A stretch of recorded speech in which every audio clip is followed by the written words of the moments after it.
Reporting कब करनी है आपको और रिपोर्टिंग होगी कैसे आपकी। इसी वीडियो में हम बात करेंगे कि आपको पासपोर्ट, वीज़ा, टिकट कैसे मिलेंगे और कब मिलेंगे और उसको लेने का तरीका क्या है। इसी वीडियो में हम बात करेंगे कि फ़्लाइट डेट्स आना शुरू हो गई हैं, अब आपको अपनी फ़्लाइट डेट कैसे चेक करनी है ये भी इसमें बताएंगे। दूसरा ये, अब आपको क्या करना है। रिपोर्टिंग हो गई, पासपोर्ट, वीज़ा, टिकट आ गए, अब आपको क्या करना है, ये एक बड़ा सवाल है। तो वीडियो पूरा देखिएगा और एक एक चीज़ को बारीकी से समझिएगा, क्योंकि स्टेप बाय स्टेप चल रहे हैं। ये बहुत छोटी छोटी चीज़ें हैं। अक्सर लोग, हाजी लोग जो जाते हैं वो इन चीज़ों को अवॉइड कर देते हैं, ना सुनते हैं ना समझते हैं, ना ही अगर सोशल मीडिया के ज़रिए आपको बताया जा रहा है तो आप सुनते भी नहीं हैं और फिर आगे जाके तकलीफ़ होती है, अरे मेरा ये रह गया वो रह गया। तो मैं आपसे दरख्वास्त कर रहा हूँ, वीडियो पूरा देखिएगा और एक एक चीज़ को बारीकी से समझिएगा। मैं तालिब सुबहानी हज ट्रेनर एक बार फिर इस नई वीडियो में आपका खैर मकदम करता हूँ। आज हम इस वीडियो में बात कर रहे हैं कि रिपोर्टिंग आपको कैसे करनी है और कब करनी है। देखिए, रिपोर्टिंग करने के 3 तरीके हैं इस बार। ये फैसिलिटीज़ हज 2025 से ही शुरू हुई है। 3 ऑप्शन है आपके पास रिपोर्टिंग करने के।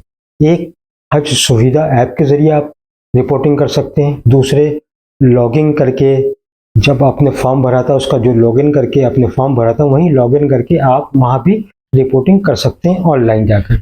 और तीसरा ऑप्शन जो पुराना है वो फिज़िकल रिपोर्टिंग का है।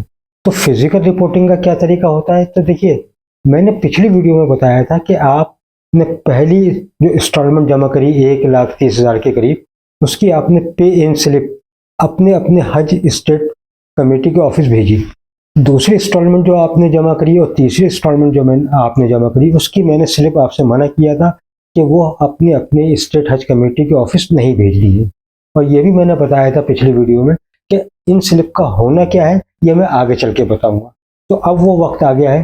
तो अगर आप फिज़िकल ट्रेनिंग करवा रहे हैं किसी से, खुद जा रहे हैं, अगर देखिए एक ग्रुप में 4 या 5 लोग हैं, सबको जाने की ज़रूरत नहीं है, एक कोई भी जा सकता है। अगर आप खुद भी नहीं जा रहे हैं तो आप अपने बेटे को, भतीजे को, भांजे को, भाई को, किसी को भी भेज सकते हैं।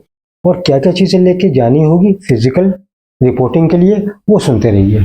फर्स्ट इंस्टॉलमेंट जो आपने जमा करी 1,30,000, उसकी फ़ोटो कॉपी पे इन स्लिप की, क्योंकि ओरिजिनल आपने भेज दी थी हज कमेटी, तो उसकी फ़ोटो कॉपी।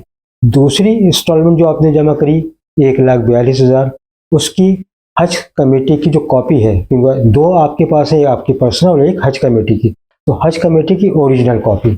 और थर्ड इंस्टॉलमेंट जो अलग अलग एम्बार्गेशन से अलग अलग डेट की आपने जमा की है, उसकी हज कमेटी की ओरिजिनल कॉपी। तो 3 तो पे इन स्लिप हो गई, एक फोटो कॉपी और 2 ओरिजिनल। जो आपने मेडिकल करवाया था अपने स्टेट में, डिस्ट्रिक्ट में, जब आप फॉर्म भर रहे थे, उसकी एक फ़ोटो कॉपी। और जो आपके वैक्सीनेशन लगा है, आपको जो हेल्थ बुक मिली है वो ओरिजिनल जाएगी। वो वहाँ लेंगे नहीं, लेकिन सिर्फ देखेंगे। और जो रिपोर्टिंग करने जा रहा है, यानी अगर आप खुद जा रहे हैं तो कोई मसला नहीं है, लेकिन अगर आप किसी को भेज रहे हैं तो उसका एक प्रूफ आईडी चाहिए। आधार हो, पैन कार्ड हो, या कोई भी इंस्टीट्यूशन का आई कार्ड हो उनके पास, उसकी एक फ़ोटो कॉपी चाहिए जो वो जमा कर लेंगे। और ये रिपोर्टिंग होती है जो आपकी फ़्लाइट की डेट आई है। सपोज़ आपकी फ़्लाइट की डेट आई है 30 अप्रैल शाम को 7 बजे, तो आपको 28 अप्रैल को रिपोर्टिंग करनी है, ऑनलाइन भी और फिजिकल भी।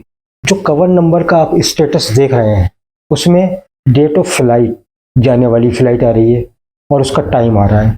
डेट ऑफ रिपोर्टिंग आ रहा है कि आपको रिपोर्टिंग किस दिन करनी है, और फिर आ रहा है नीचे कि आपको रिपोर्टिंग किस जगह करनी है। जो भी एम्बार्गेशन पॉइंट्स हैं आपके, वहाँ जो भी हज हाउस होगा वहीं आपको रिपोर्टिंग करनी है। तो आप रिपोर्टिंग का एड्रेस भी नोट कर लीजिएगा कि रिपोर्टिंग हमें करनी कहाँ है।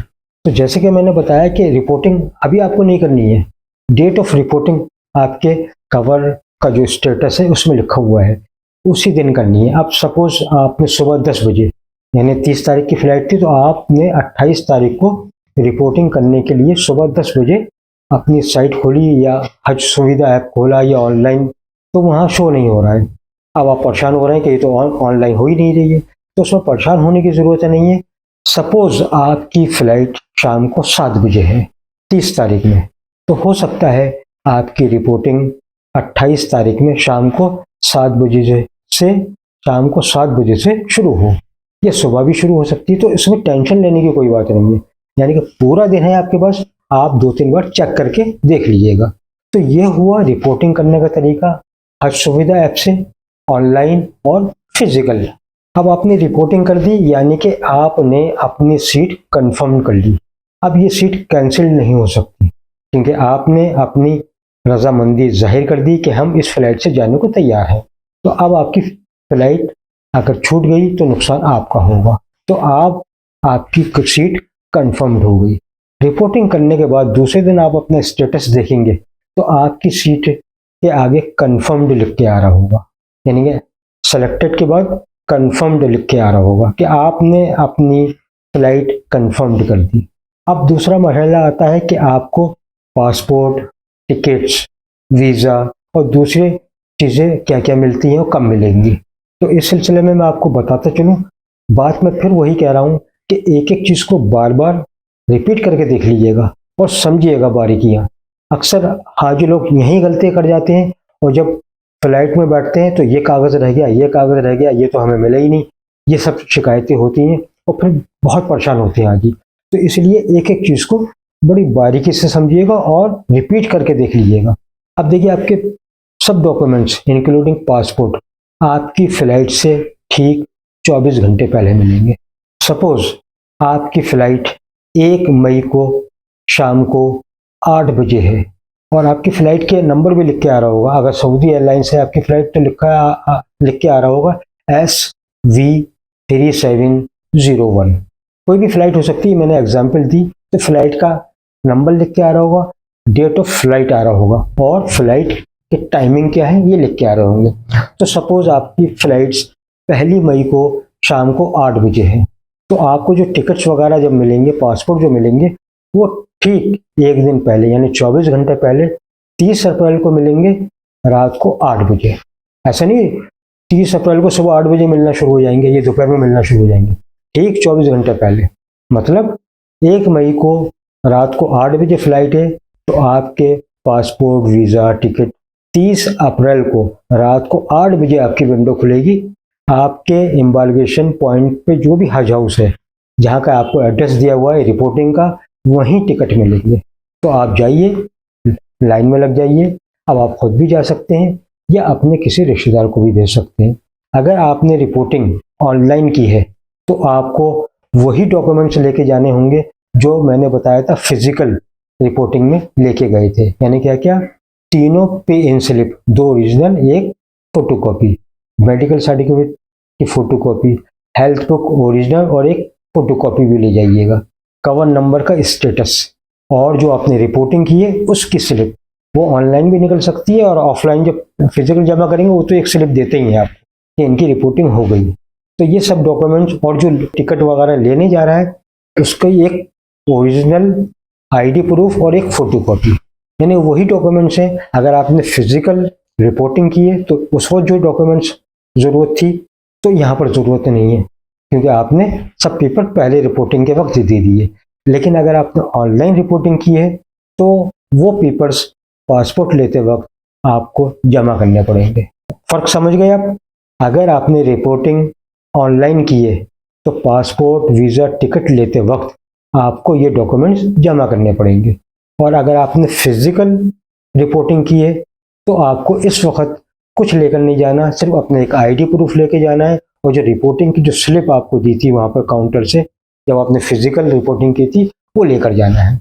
अब जो सामान मिलेगा, अगर आप खुद जा रहे हैं तो ठीक है, अगर दूसरा कोई आपका बच्चा, भतीजा, भाई, भांजा कोई भी लेने जा रहा है तो उनको हिदायत कर दीजिएगा कि विंडो छोड़ने से पहले ये सामान ज़रूर चेक कर लें जो आपको मिलेगा। हर हाजी का अगर एक कवर में 4 हैं तो चारों का सामान चेक कर लें, 2 हैं तो दोनों को चेक कर लें। अब सामान क्या क्या होगा उसके अंदर? आपका ओरिजिनल पासपोर्ट, 1 वीज़ा, दोनों तरफ के बोर्डिंग पास यानी कि दोनों तरफ के एयर टिकट्स, 1 हज कमेटी ऑफ इंडिया की तरफ से आई कार्ड मिलेगा, 1 स्टील का कड़ा मिलेगा हाथ में पहनने के लिए, 1 प्लास्टिक का रिस्ट बैंड मिलेगा दूसरे हाथ में पहनने के लिए, 3 प्लास्टिक के टैग मिलेंगे जो लगेज में लगाने के होंगे, 1 हैंड बैग में और 2 सूटकेस में, वो प्लास्टिक के होंगे, एक तरफ झंडा बना होगा, 3 स्लिप मिलेंगी जिसमें आपका मक्का का एड्रेस होगा, मकतब number, building number, room number, cover number, आपका नाम, मोबाइल नंबर्स, आपका पासपोर्ट नंबर, उस सब पे होगा। तो जो आपको लगेज पे लगाने के लिए टैग मिलेंगे, उसकी बैक साइड पे एक तरफ झंडा होगा, दूसरी तरफ उसको चिपका दीजिएगा। अब ये मालूम होगा कि आपका ये सामान खोगा नहीं, क्योंकि ये सामान उसी अजीजिया में, उसी बिल्डिंग में जाएगा जहां आपकी रिहाइश है। एक साथ दाने वाली तस्बीह, एक दुआओं की किताब, एक हज कमेटी की एक किताब, और दूसरे पेपर्स होंगे जिसमें दुआएं लिखी होंगी कि आपको अरफात में क्या पढ़ना है, हज के दौरान क्या पढ़ना है, पहले उम्र में क्या पढ़ना है। तो ये सब चीज़ें होंगी। तो ये सब चीज़ें एक बैग में रखी होंगी। आप जो भी जाए उससे कह दिएगा बराए मेहरबानी ये सामान चेक कर ले, वरना ये वीडियो उनको फॉरवर्ड कर दिए कि ये वीडियो देख लो, इसमें जो बताया गया है इसको चेक करके लाना। अब आपको सामान मिल गया, आप बेफिक्र हो गए। अब आपके घर पे रिश्तेदार भी आ रहे हैं, मिलना जुलना भी हो रहा है, जबकि दिखावा नहीं होना चाहिए, दावतें वगैरह नहीं होनी चाहिए, लेकिन लोग मानते ही नहीं है। खैर, जिसमें जिसको खुशी, लेकिन एहतियात करना चाहिए। अब ये सामान आपका घर आ गया। घर आने के बाद सबसे पहला काम आपको क्या करना है, अपने तमाम डॉक्यूमेंट्स की 3 सेट फोटोकॉपी करवाने हैं। Passport, visa, air ticket, I card, चिपकाने वाली स्लिप, सब की 3-3 कॉपी करवानी है। एक कॉपी अपने घर, अपने फैमिली के पास छोड़ के जाइए, एक अपने हैंडबैग में रखिए फोटोकॉपी, एक अपने लगेज में रखिए, किसी भी सूट के 2 में से किसी भी सूटकेस में रखिए, और ओरिजिनल अपने पास एहतियात से रखिए। अब देखिए, वापसी का जो टिकट है उसकी आपको भी ज़रूरत नहीं है, तो वो आप लगेज में रख सकते हैं या हैंडबैग में अंदर रख लीजिए। बाकी सब सामान तो इस्तेमाल होगा। कड़ा पहनना है, आई कार्ड पहनना है, प्लास्टिक का रिस्टबैंड पहनना है, स्लिप आपने चिपका दी, किताबें आप हैंडबैग में रख लिए। तो सिर्फ सब चीज़ों की ज़रूरत पड़ेगी, सिर्फ रिटर्न टिकट की अब ज़रूरत नहीं है, तो वो आप हैंडबैग में भी रख सकते हैं, लगेज में भी रख सकते हैं। अब आप बिल्कुल तैयार हो गए, आपके सब काम हो चुके हैं। अब देखिए, वीज़ा अगर आपका मिसप्लेस हो जाता है तो आप ऑनलाइन भी निकाल सकते हैं। जब लॉगिन करेंगे या हज सुविधा ऐप पर आप लॉगिन करके आप अपना वीज़ा डाउनलोड कर सकते हैं। ये भी आसानियाँ हैं। और इस सिलसिले में देखिए, ये सब बहुत छोटी छोटी चीज़ें थी, ये आपको कहीं नहीं मिलेंगी। यूट्यूबर बहुत हैं, हर तरह की बातें करते हैं, लेकिन ये बारीकियाँ आपको मेरे चैनल पे ही मिलेंगी। और अभी आप तैयार हो रहे हैं जाने के लिए, हर डिस्ट्रिक्ट में ट्रेनिंग भी चल रही है, वैक्सीनेशन भी लगने वाले हैं। 15 तारीख से वैक्सीनेशन हर शहर में लगने शुरू हो जाएंगे। आप बिल्कुल तैयार रहिए, बिल्कुल वीडियोस मेरी देखते रहिए। और जब तक अभी वक्त है आपके पास, तो मैंने लास्ट ईयर जो एक सीरीज़ बनाई थी, हज ट्रेनिंग पार्ट 1 से लेके पार्ट 21 तक, 10-10, 15-15 मिनट की वीडियोस थी। आप चाहें तो ये पूरी सीरीज़ आप देख सकते हैं। इसमें एक एक चीज़ को बताया गया है स्टेप बाय स्टेप। तो आप जब तक इनको देखिए, और अगर आपने अभी तक मेरे चैनल को सब्सक्राइब नहीं किया है तो प्लीज़ सब्सक्राइब करें, लाइक करें, शेयर करें। और सोशल मीडिया का जो भी प्लेटफॉर्म है, व्हाट्सएप, फेसबुक, इंस्टाग्राम, स्नैपचैट, किसी भी तरीके से इसको फॉरवर्ड कीजिए। अगर किसी को फ़ायदा हुआ तो आपको भी दुआएं मिलेंगी। और अपने ग्रुप में, अपने कॉन्टैक्ट नंबर में, अपने डिस्ट्रिक्ट में इसको फैलाइए। आप चुटकुले, इधर उधर की चीज़ें फैलाते हैं, ये तो नेक काम है, इसको फैलाइए। किसी को भी फ़ायदा हुआ आपको दुआएं मिलेंगी।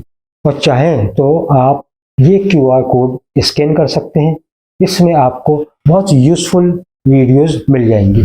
आइंदा भी मैं बहुत इंपॉर्टेंट टॉपिक्स पे वीडियो डालता रहूँगा, आप मुझसे कनेक्ट रहिए।